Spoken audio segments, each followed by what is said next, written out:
오늘 저는 에베소서 5장 10절로 18절의 말씀을 가지고 크게 한번 따라가시겠습니다. 하나님을 기쁘시게 하는 삶, 하나님을 기쁘시게 하는 삶, 이란 제목으로 은혜의 말씀을 나누고자 합니다.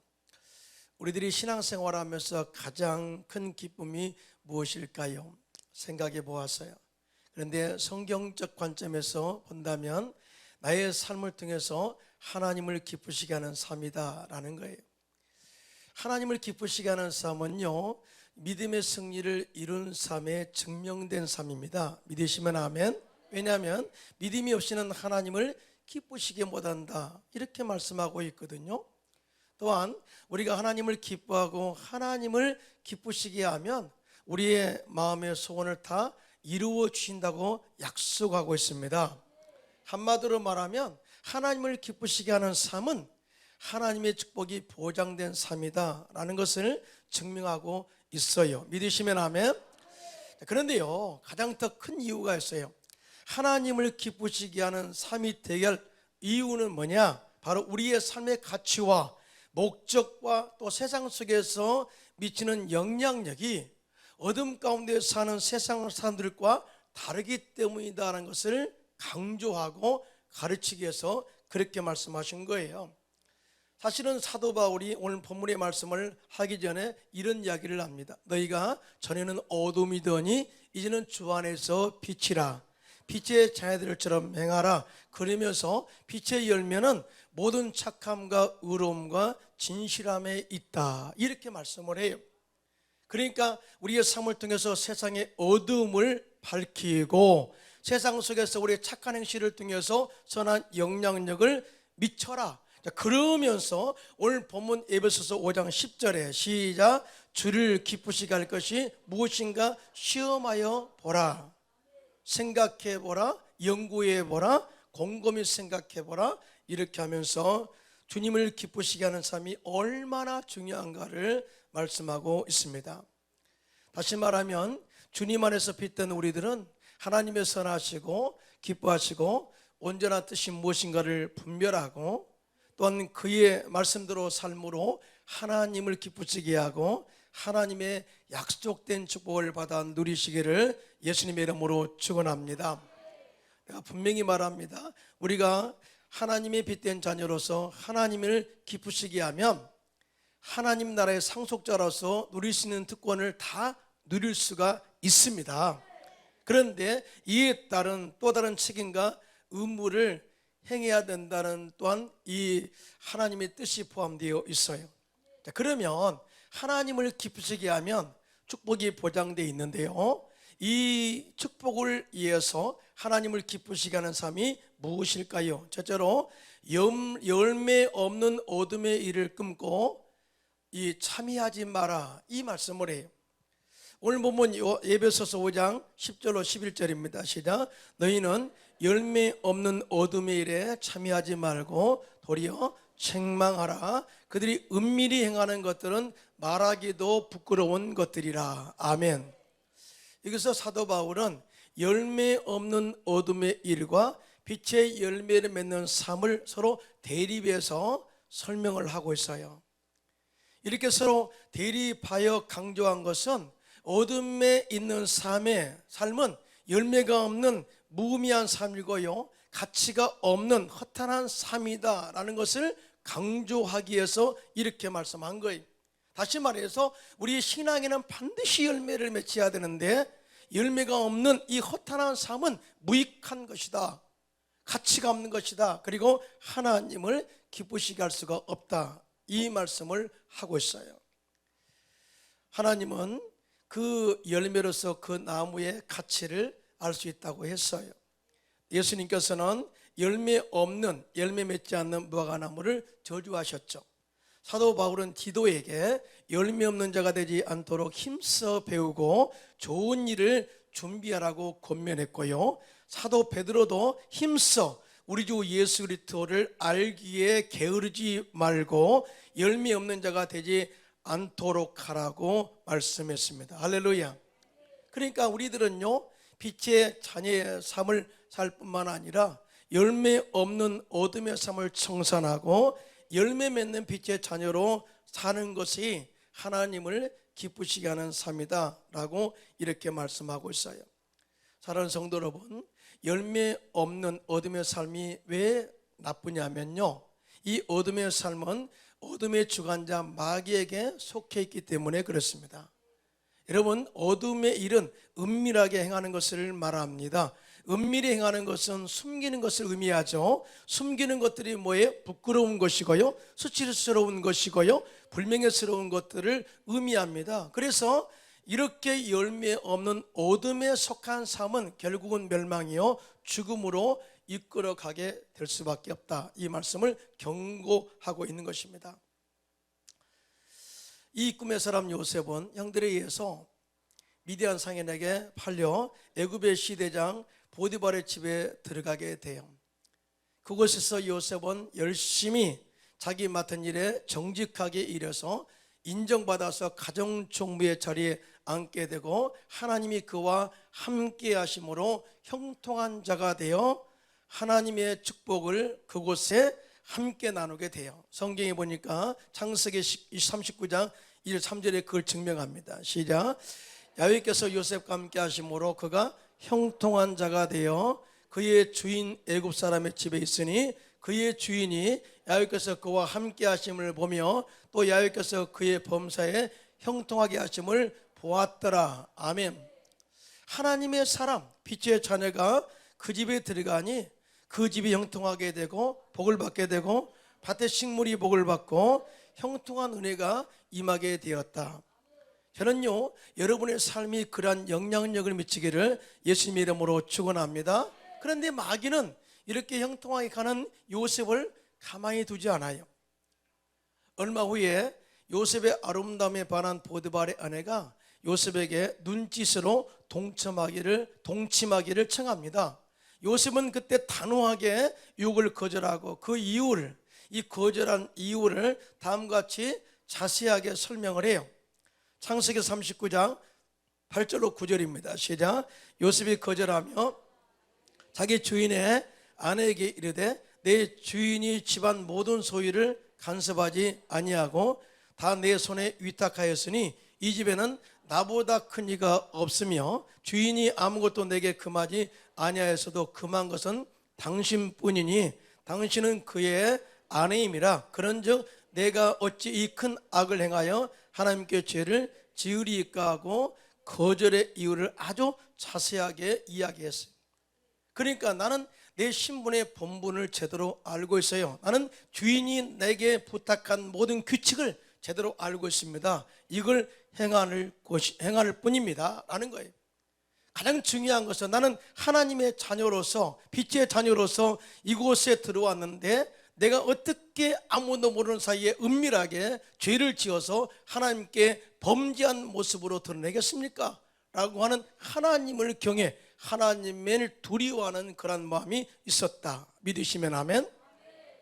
자, 그 이후에 보디발의 아내는 아무도 없을 때 요셉의 옷자락을 붙잡고 은밀하게 동침하기를 고했지만 요셉은 단호하게 옷을 버려두고 그 어둠의 죄를 끊었어요. 물론 그 일로 인해서 억울하게 감옥에 들어가게 되었지만 그곳에서 떡장관과 술장관을 만나 꿈을 해석해주고 더 나아가 때가 참에 애굽의 바로왕의 꿈을 해석할 수 있는 기회가 되어 애굽의 총리 자리에 앉게 된 것을 보게 되죠. 믿으시면 아멘. 여러분, 요셉은 열매 없는 어둠의 일을 단호하게 끊고 빛의 자녀로 열매 맺는 삶이 무엇인가를 그의 삶을 통해서 전적으로 보여준 영적 모델이에요. 믿으시면 아멘. 그래서 로마서 8장 28절에 이렇게 말씀합니다. 시작. 우리가 알거니와 하나님을 사랑하는 자 곧 그의 뜻대로 부르심을 입은 자들에게는 모든 것이 합력하여 선을 이루느니라. 아멘. 여러분, 구약의 성경에 요셉의 그러한 삶뿐입니까? 현재 우리가 살아가는 이 세상에도 정직한 자는 형통의 복을 받게 되는데요, 이랜드 회장인 박성수 회장은 정직한 기업은 살아남는다 이렇게 말하면서 IMF 때 겪었던 그 사건을 간증했어요. IMF 때 부도가 나기 직전에 다행히 외국인 투자자가 5억 달러를 가지고 들어왔어요. 그리고 그 가운데 10분의 1을 이랜드 기업에 투자했다고 합니다. 그런데 이 외국인 투자자가 1년이 지나도록 나머지 10분의 9의 돈을 투자하지 않고 가만히 있었다는 거예요. 궁금했어요. 그래서 물었답니다. 아니, 지금 그 가지고 있는 돈을 투자하면 헐값에 기업들을 살 수 있는데 왜 가만히 있습니까? 이렇게 물으니까 그 사람이 대답하기를, 나도 기업을 사고 싶습니다. 나도 이 어려운 기업을 돕고 싶습니다. 하지만 막상 이 회사를 사려고 하면 회사 장부가 2개다는 거예요. 2개. 이중장부를 쓰고 있다는 거예요. 그래서 어떤 것이 진짜인지 어디까지가 문제가 있는지 파악하기가 너무나 힘들다. 그래서 투자하는 것이 꺼려졌다. 지금 투자하지 못하고 있는 이유가 바로 정직성이었기 때문에 그렇다. 내가 왜 이랜드에게 이렇게 투자를 했느냐? 이랜드는 딱 정직이다. 장부가 하나 있기 때문에 투자한 것이다 라고 대답했다고 합니다.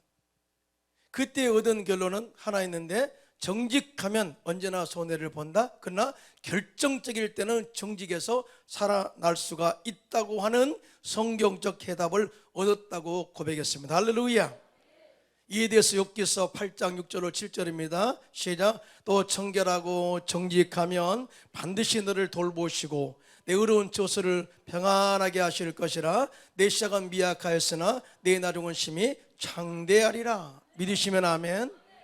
또 뿐만 아니라 신명기 6장 18절에 시작. 야훼께서 보시기에 정직하고 선량한 일을 행하라. 그리하면 내가 복을 받고 그 땅에 들어가서 야훼께서 모든 대적을 내 앞에서 쫓아내시겠다고 내 조상들에게 맹세하신 아름다운 땅을 차지하리니 야훼의 말씀과 같으니라. 아멘. 사랑하는 성도 여러분, 하나님을 신뢰하십니까? 하나님을 믿으십니까? 그러면 하나님의 약속의 말씀을 믿으셔야 돼요. 그리고 이 말씀을 붙잡고 정직하게 선하게 행하게 되면은 하나님께서 약속하신 것 같이 풍성한 복을 허락할 줄로 믿습니다. 그래서 우리가 신앙생활할 때 중요한 것은 우리의 삶 가운데 다가오는 어두움의 세력의 유혹을 단호하게 끊어야 됩니다. 그리고 열매 있는 빛의 삶으로 인해서 하나님을 기쁘시게 하고 하나님께서 약속하신 그 축복을 받아 누리는 저와 여러분 되시기를 예수님의 이름으로 축원합니다. 두 번째, 하나님을 기쁘시게 하는 삶은 영적으로 잠자고 있는 삶에서 깨어나라 라고 말씀해요. 오늘 보면 에베소서 5장 13절 시작. 그러므로 이르시기를 잠자는 자여 깨어서 죽은 자들 가운데서 일어나라. 그리스도께서 너희에게 비추시리라 하셨느니라. 이렇게 말씀을 하고 있어요. 여러분, 잠잔다는 것은 영적으로 죽은 상태를 의미합니다. 그래서 사도 바울은 에베소 교회 성도들에게 잠자는 자여 깨어서 죽은 자들 가운데서 일어나라고 말씀하고 있는 거예요. 사실 잠을 자고 있는 상태에서는 아무 영향력을 미칠 수 없어요. 여러분, 잠자고 있는데 무슨 일을 할 수 있어요? 안 되죠. 영적인 그런 삶의 관점에서도 영적으로 잠을 자고 있는 상태는 아무 일도 일어나지 않고요, 세상 속에서 어떤 영향력도 미칠 수가 없다는 것을 말씀한 거예요. 그러면 영적으로 잠을 자고 있는 자들의 삶은 어떤 삶일까요? 그것은 첫째로 현재의 삶에 집착해서 미래에 희망이 없는 삶을 살아가는 자를 말합니다. 여러분, 우리가 세상에 있을 때 세상에 집착했어요. 세상에 좋아하는 것을 따라갔고요, 또 거기에서 우리의 출세와 만족을 누리며 살기를 원했죠. 그래서 나온 유행가가 저 푸른 저온 위에 그림 같은 집을 짓고 사랑하는 님과 함께 한 백년 살고 싶네. 근데 그렇게 노래를 불렀던 남진께서 장로님이 되셨습니다. 이분이 세상에 쾌락을 쫓아가다가 결국 이것은 허무한 열매 없는 삶이라는 것을 깨닫고 예수를 믿어 새 생명을 얻어 이제는 찬송가를 부르며 살죠. 할렐루야. 왜냐하면 예수님은 우리의 생명입니다. 믿으시면 아멘. 예수님은 우리의 미래의 희망이요 소망의 영적 모델이 되심을 믿습니다. 이 고린도서 15장 19절로 20절에 시작. 만일 그리스도 안에서 우리가 바라는 것이 다만 이 세상의 삶뿐이면 모든 사람 가운데 우리가 더욱 불쌍한 자이리라. 그러나 이제 그리스도께서 죽은 자 가운데서 다시 살아나사 잠자는 자들의 첫 열매가 되셨도다. 아멘. 무슨 말이에요? 예수님의 부활은 단순히 그 당신만 부활 사건으로 끝나는 것이 아니라 영이 죽어 희망이 없는 우리들을 살게 한 능력이 되었다. 믿으시면 아멘. 더 나아가 육신의 눈만 가지고 이 세상에 집착하고 세상에 만족하며 살아가는 우리의 영적인 눈을 번쩍 뜨게 만들어 주셨다. 우리가 그 예수를 믿어 죽은 영이 살아났고 영원한 천국을 소망하며 살게 된 줄로 믿습니다. 그래서 여기서 딱 결론이 나와요. 영적으로 죽은 영이 살게 하는 것은 예수님의 부활 신앙이 우리 안에 들어와야 돼요. 뿐만 아니라 예수의 생기, 즉 성령이 우리 안에 들어올 때만이 죽은 영이 살아나게 될 줄로 믿습니다. 우리는 어떤 영적으로 죽은 상태를 죽었다, 그냥 잠잔다 이때만 생각을 하는데요, 에스겔서 환상을 통해서 우리가 영적으로 죽은 상태가 어떤 상태인가를 가르쳐 주고 있어요. 하나님께서 환상 가운데 한 날은 에스겔 선자를 한 골짜기로 데리고 가서 흩어져 있던 마른 뼈들을 보게 했어요. 그렇게 하신 것은 그들이 하나님의 자녀임에도 불구하고 영적으로 죽어 있는 상태가 되어 있었다는 거죠. 사실은 그들은 당시에 바벨론 포로로 끌려가서 종으로 살았어요. 종으로. 그러니까 그들은 살았다나 실적으로 하나님을 섬기지 못했고요, 기도하지도 못했고요, 찬양도 못했어요. 그러니까 영적으로 완전히 갇힌 상태에서 답답한 가운데 살았다라는 거죠. 하나님께서 예비하신 복도 누리지 못하고 다시 예루살렘으로 돌아오지 못한 그렇게 이 바벨론에 속한 종의 상태를 그들은 영적으로 죽은 상태다라고 이야기해요. 다시 말하면 우리 역시 마귀에게 속해서 우리가 영적 자유를 누리지 못하고 있다면 이 사람 역시 영적으로 죽은 사람이다 라는 것을 이야기하고 있는 것입니다. 믿으시면 아멘. 자, 이렇게 영적으로 죽어 있는 그들을 예수께서 선지자가 하나님 말씀을 대언할 때 성령의 생기가 그 안에 들어가자마자 마른 뼈들이 다시 일어나고 생명을 얻게 되고 큰 군대를 이루게 되었다. 그러면서 죽었던 그들이 어떻게 살아나게 되었는가를 자세하게 설명을 하고 있어요. 제가 이 말씀을 함께 합동하면서 여러분 생각해 보시기를 바라겠는데요, 에스겔서 37장 11절로 14절 시작. 또 내게 이르시되 인자야, 이 뼈들은 이스라엘 온 족속이라. 그들이 이르기를 우리의 뼈들이 말랐고 우리의 소망이 없어졌으니 우리는 다 멸절되었다 하느니라. 그러므로 너는 대언하여 그들에게 이르기를 주 야훼께서 이같이 말씀하시기를 내 백성들아, 내가 너희의 무덤을 열고 너희로 거기에서 나오게 하고 이스라엘 땅으로 들어가게 하리라. 내 백성들아, 내가 너희의 무덤을 열고 너희로 거기에서 나오게 한즉 너희는 내가 야훼인 줄을 알리라. 내가 또 내 영을 너희의 속에 두어 너희가 살아나게 하고 내가 또 너희를 너희 고국 땅에 두리니 나 야훼가 이 일을 말하고 이룬 줄을 너희가 알리라. 야훼의 말씀이니라. 믿으시면 손들고 아멘 합시다. 무슨 말이? 이제 너희는 바로 바벨론의 포로에서 끌어내어, 즉 무덤 가운데서 끌어내어, 영적인 무덤에서 끌어내어 생명의 도시 예루살렘으로 옮기겠다는 거죠. 그리고 그곳에서 하나님을 섬기고 하나님을 찬양하고 예배하는 가운데 영적인 생명의 삶을 살게 하겠다고 이렇게 에스겔 선지자의 예언을 통해서 그들에게 희망을 선포해 주신 것입니다. 할렐루야. 그러므로 우리 안에 성령이 들어와야 우리 영이, 죽은 영이 살아나요. 할렐루야. 영으로 죽었던 제자들에게, 예수님의 제자들에게 오순절날 성령의 불이 임하게 되자 그들의 영이 살아났어요. 그들이 예루살렘 시내에 나가서 담대하게 예수 그리스도의 죽으심과 부활하심을 전할 때 그들이 회개하고 그날에 구원받은 숫자가 3,000명이나 되었다고 증언을 해요.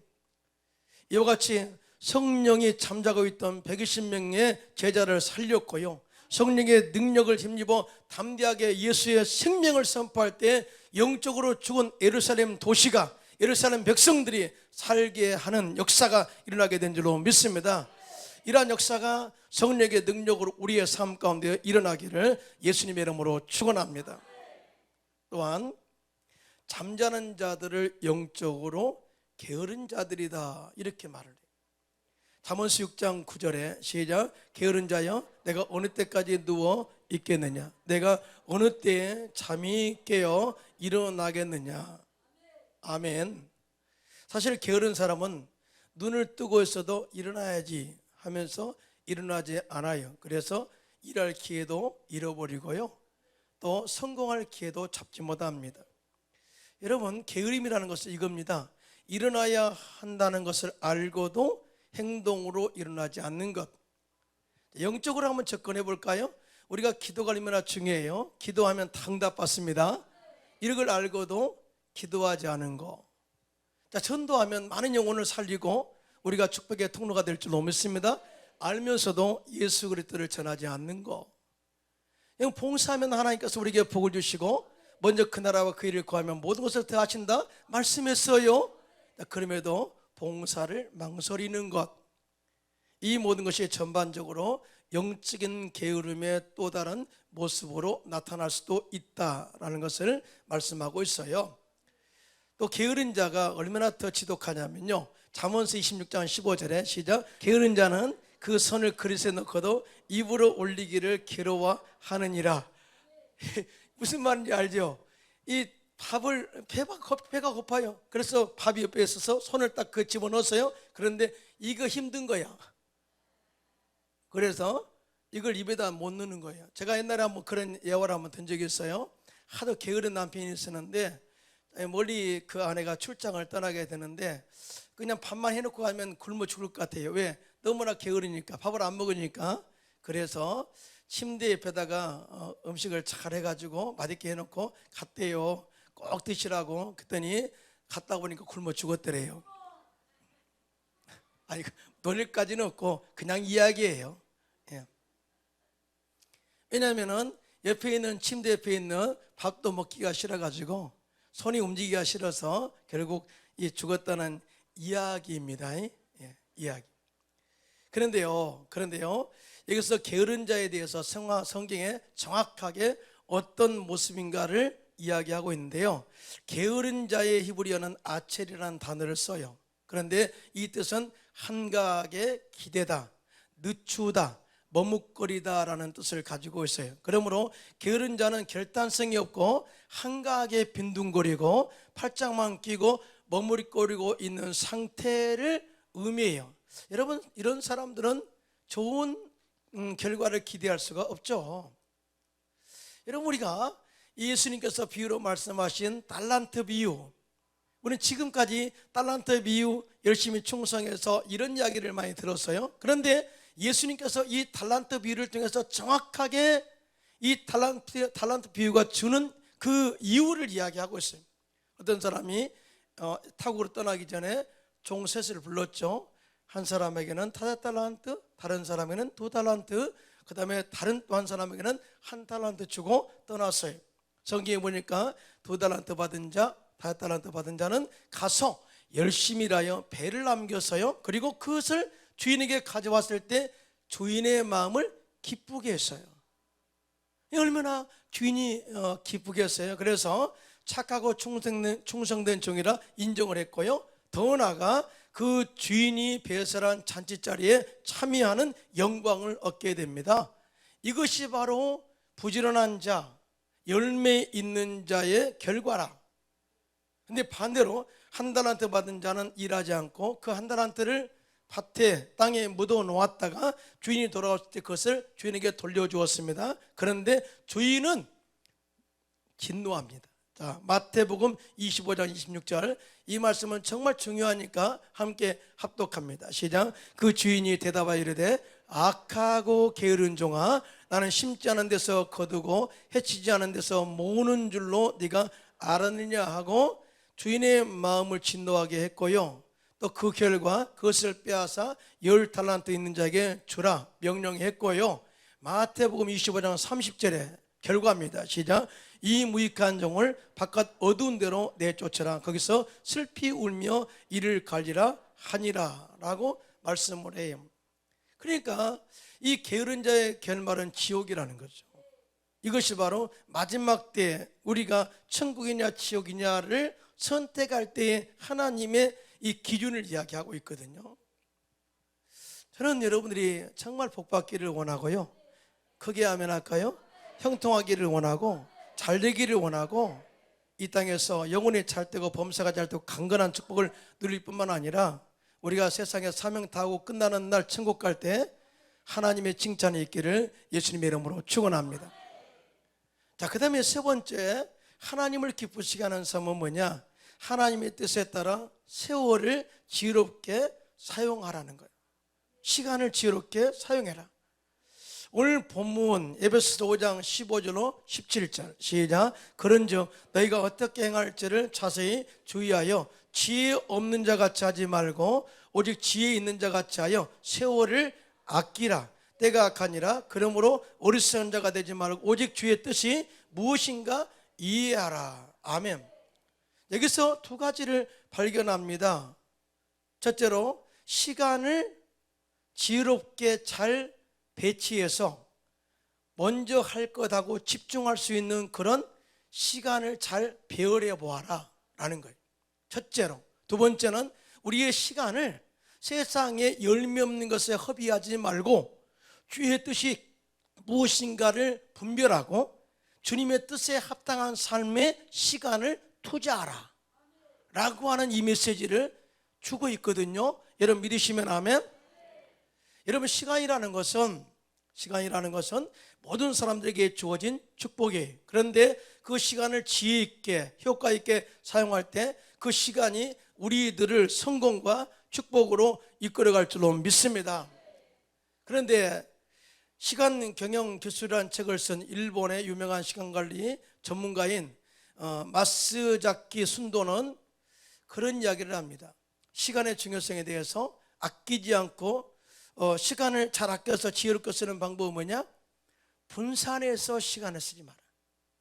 이것도 하고 저것도 하고 핵심 없이 시간을 쓰게 되면 결과가 없다는 거예요. 그런데 뭔가 내가 이것을 집중함으로 인해서 나머지 80%, 20%를 집중함으로 인해서 80%의 효과를 얻어낼 수 있는 방법이 하나 있는데, 가장 중요한 핵심적인 것을 찾아서 그곳에 적극적으로 투자하라는 거예요. 시간.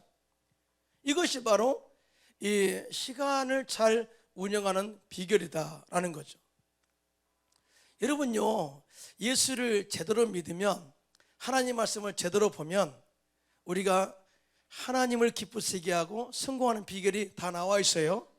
한번 제가 이야기해 볼까요? 여러분 잘 아는 말씀이에요. 너는 먼저 그의 나라와 그의 의를 구하라.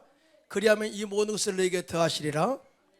자, 하나님을 의지하고 의리해라. 말씀을 지키고 행하라. 그리하면 네가 물가에 심은 나무처럼 입이 청청하고 가문에도 걱정이 없고 그 잎사귀가 마르지 아니함 같다 그랬어요. 자, 내 사랑하는 자여, 내 영혼이 잘 되면 범사가 잘 되고 강건한 축복이 따라온다고 그랬어요.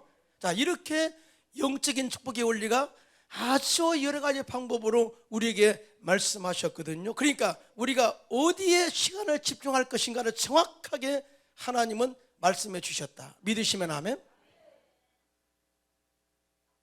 그러므로 이제부터는 절대적으로 시간을 이게 조금 저기 조금 여기 조금 그렇게 하지 마시고요, 영적인 일에 집중하시기 바랍니다. 여러분, 기도를 원하시면 기도에 집중하시고요, 봉사를 원하시면 봉사에 집중하시고요, 전도에 하나님께서 전도를 원하시면 전도에 집중할 때, 우리가 하나님 나라 영광을 위해 살아갈 때 하나님께서 우리의 사업을 책임져 주시고 우리 가정을 형통하게 할 줄로 믿습니다. 한 소년이 역사에 남을 사람이 되기를 원했어요. 그래서 목사님을 찾아가서 앞으로 훌륭한 하나님의 일꾼이 되고 싶습니다. 어떻게 하면 되겠습니까? 이렇게 물었을 때 목사님이 다음과 같이 말씀을 하셨습니다. 청년이여, 하나님이 주신 기회를 잡아야 한다. 그래서 하루에 1시간을 아주 잘 지혜롭게 잘 구분해서 사용을 하면 앞으로 하나님께서 너를 귀하게 쓰실 거야, 이런 말씀을 하면서 이 4가지를 이야기했어요. 하루에 15분씩 기도하라. 여러분, 15분 기도하기 어려워요? 새벽 예배에 나오면 돼요. 그리고 구역 예배 나가면 되고요. 그 다음에 또 수 예배 나오면 되고요. 금 예배 나오면 되고요. 또 그것도 안 되면은 지나가면서 기도하면 돼요. 15분 한번 해보세요. 그 다음에 15분씩 성경을 묵상하라. 하나님 말씀은 우리에게 우리의 길의 발등상의 길이요, 또 우리를 생명의 길로 인도하는 지침서가 되는 것이죠. 성경은 그래서 헬라어로 캐논이에요. 캐논. 자다, 틀리지 않는 자다, 그 말이죠. 캐논. 캐논 카메라 아시잖아요. 그렇죠? 그것이 바로 헬라의 캐논이에요. 성경은 틀림이 없다, 정확하다라는 거죠. 진리다라는 거죠. 여러분, 진리를 벗어나서 우리가 성공할 수가 없죠. 그래서 15분을 성경을 묵상하라. 그리고 15분은 다른 사람에게 하나님 이야기 좀 해라. 맨날 집산 이야기 하지 말고, 맨날 그런 세상에 나 이 돈 많이 벌었다, 그런 이야기도 좋지만 그런 이야기 하지 말고 우리의 생명을 살리신 하나님의 사랑에 대해서 좀 이야기를 해라. 가정에서든지 직장에서든지 만난 사람에게 하나님 이야기 좀 해줘라. 이 15분. 그 다음에 15분은 사랑을 실천하는 데 써라. 그러면 분명히 하나님이 쓰시는 일꾼이 될 것이다 라고 부탁했어요.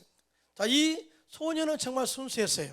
그래서 목사님이 말씀하신 대로 매일 1시간의 기회를 그렇게 사용했습니다. 그 결과 이 소년은 미국의 많은 영혼을 하나님께로 인도한 봉사가 되었는데, 그분이 바로 빌리 선데이 목사님이십니다. 할렐루야.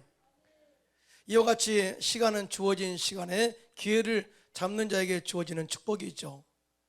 우리 모두 세월을 지혜롭게 활용해서 하나님께 쓰임받는 지혜로운 청지기가 되어 하나님을 기쁘시게 하고 하나님께로부터 충성된 일꾼으로 인정받고 하나님의 초청잔치에 참여하는 축복의 사람들이 되시기를 예수님의 이름으로 축원합니다.